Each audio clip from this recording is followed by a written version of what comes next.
We have got our bipartisan infrastructure bill, and now today, we did the breaking news yesterday. Now today we have a little bit more news about how it's likely to proceed, what is likely to be in it, is it gonna happen at all?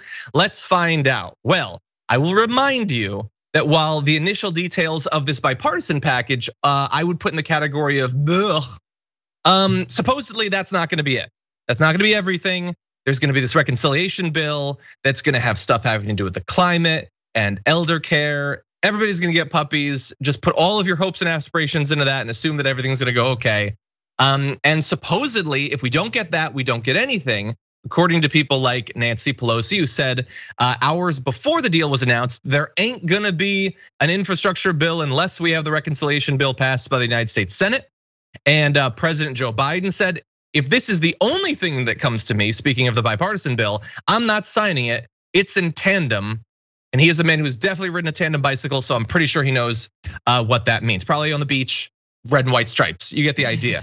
So anyway, what's actually in the bipartisan plan? Well, under the plan, $312 billion would go to transportation projects, $65 billion to broadband, $55 billion to waterways, $47 billion is earmarked for resilience, a down payment on Mr. Biden's promise to deal with the impact of climate change. I know you probably want more specificity than that. We don't really have it though. All I have is what Jeff Stein at the Washington Post has about specifically what might have to do with climate change in that first bill. They have 7.5 billion for EV stations, which is at least less than half of what he had previously announced, and if not far more than that. He's talking about building like 500,000 stations. Anyway, 7.5 billion for electric buses, 21 billion for environmental remediation, $73 billion for the power infrastructure, and then the aforementioned resilience. So that's what's in it. We'll get to when this is supposed to happen, but so far, scale of 1 to 10, Francesca, how excited are you? 3. We got 3. I got an infrastructure bill. Yay. Can I have kids now? Oh no, can I buy a house? Oh no, am I still gonna die in a fire? Probably. Oh, cool. Be resilient, there's money in it. I'll be resilient. It'll take longer for me to burn. I'm being so grim on a Friday. Speaking of grim, I actually was watching a man named Ryan Grim speaking about the infrastructure bill. And one of the interesting things specifically about where the money comes from and how to pay for some of these things, and how Republicans like Joe Manchin and Kristen Sinema, who are parading as Democrats, how they went along with this is that the spending wasn't, it didn't raise a lot of taxes on wealthy people. And in fact, one of the line items, which is I think EV buses, that's gonna be paid for by selling oil. So what are we? We are literally is it olive oil? Yeah. Oh, John. Canola.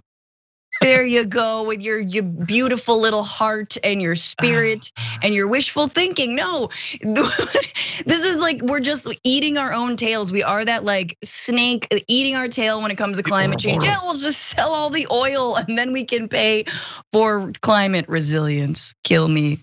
Yeah, not a lot of references to the Ouroboros on the show lately. Anyway, yeah, I agree. And like, if there's a chance, hold on. Are you sure that what Francesca just said, selling oil to pay for the buses, might not end up being the best way they're paying for portions of this? I'm not sure at this point. But you know what we can be pretty sure about? The timeline, supposedly. So here is how this is supposed to go. I know when something this good is announced, you just want it now. You don't want to have to wait. So you will have to wait though. The Senate is gonna turn the bipartisan agreement into legislative text in the coming days so it can pass out of the chamber in July. So it's not actually text right now. They're gonna turn it into an actual bill, and next month they're gonna actually pass it. The House will have its own version, but instead of conferencing and approving a combined bill for Biden's signature before the August recess, leaders will put infrastructure on ice until the Democrats' only bill catches up. That's part of Pelosi's plan, which by the way, I'm not saying that nobody else had this idea. But I remember AOC saying we should hold it in the House until both are there. And then everybody just moved on. It's like, Nancy Pelosi, amazing strategy. I think you got that from AOC. But anyway, so what else is gonna happen? Well, Schumer and Pelosi plan to have both their chambers pass their respective budget resolutions before the August resolution, enabling Democrats to unlock the fast-tracking reconciliation tool. Fast is very much in quotes there. That budget will include instructions for each committee to tackle everything from corporate tax hikes to climate change, education, paid family leave, and the like. In other words, everything Democrats want that's not in this first bit.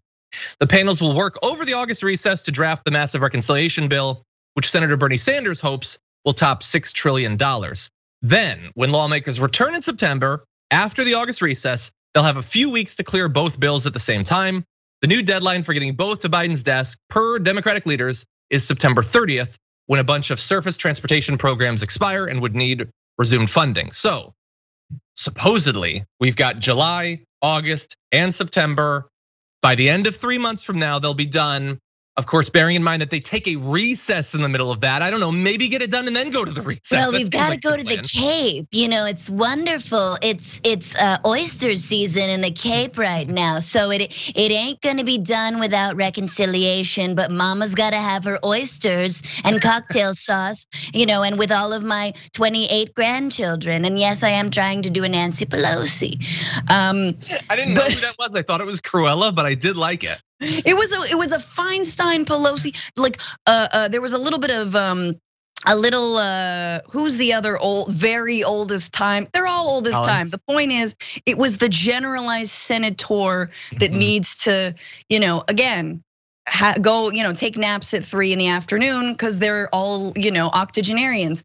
But look, I hope this happens. I'm very incredibly skeptical that even this bipartisan bill would pass. AOC called it out absolutely right, unrepresentative in terms of who you can just see, the mayonnaise oozing through that, the presentation of this bipartisan bill, very white crew. But I do hope that it passes, and I do hope it is not filibustered by Republicans, and I do hope that then reconciliation passes by a simple majority. Like, I am not a cynical lefty to the point where I'm like, no, we should stop progress because then we'll get the real progress. I actually think that's BS. But am I hopeful? I don't know. I want to see it to believe it. And yes, we've got way too much time for there to be more shenanigans and more politicking and more Republicans turning against any kind of bipartisanship. And Mitch McConnell, once he is well rested, he then wants to block things. I feel like he's tired now, which is why he might be more amenable to this. Maybe. So first of all, you may not have realized that you were lobbing a grenade there with your sullying the good name of 3 p.m. naps. You might want to think twice about that. But yeah, look, this timeline that I just realized I credited all these things as coming from Politic rather than Politico. Anyway, so this is, okay, we do this, we have 3 weeks. Okay, we turn it into a bill, then we pass it, then we everybody break. And then we're gonna start working on this. We're gonna put everything in. And when we have our version, we'll pass it because nobody will have a problem with it or anything. And then we're gonna be good and we can pass everything. Wait, so under the best case scenario, 3 months. Doesn't Manchin he's still alive, right? And Sinema's still alive, and there's Republicans with their shenanigans. I have a feeling this might not go in the timeline that they're saying that it will. And if it doesn't, this is already taking us to September 30th. Their next recess is probably like a day and a half after that. And then do you know how bad members of the media and politicians want to be like, well, it's the midterms, can't work here. Yep. Like, they're so desperate for it. They're gonna be doing it before September 30th, let alone after. So this timeline is fairly horrifying, I think. And that's not even getting into what we're gonna talk about in just a second, which is the fundamental issue with all this strategy. But yeah, the timeline is really something here. Yeah, you're so right about the media. They're just like such a fickle partner. They're like, why won't you work together? Why won't you work together? And then it's like, why are you working together? Why are you working together? They want the drama and whatever, like discord is what they feed off of. So you're totally right.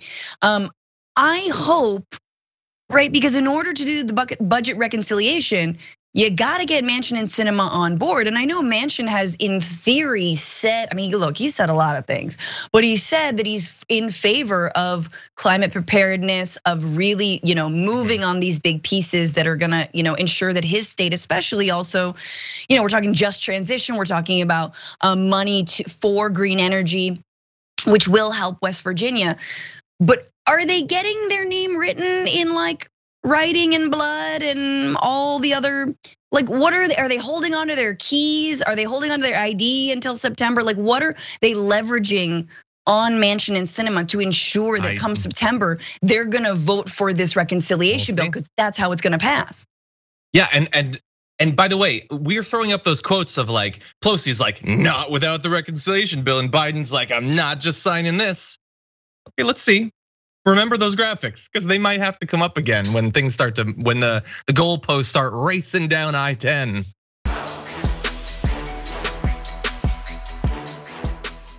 Check out the Damage Report podcast each day, wherever you get your podcasts, whether Pocket Casts or Stitcher or iTunes. You can join me as I give you the news and stories you want, with a range of co-hosts and interview guests jumping in on the fun each day. Again, that's the Damage Report, wherever you get your podcasts. And if you get them at iTunes, don't forget to rate and review. Sometimes I'll read them live on the show.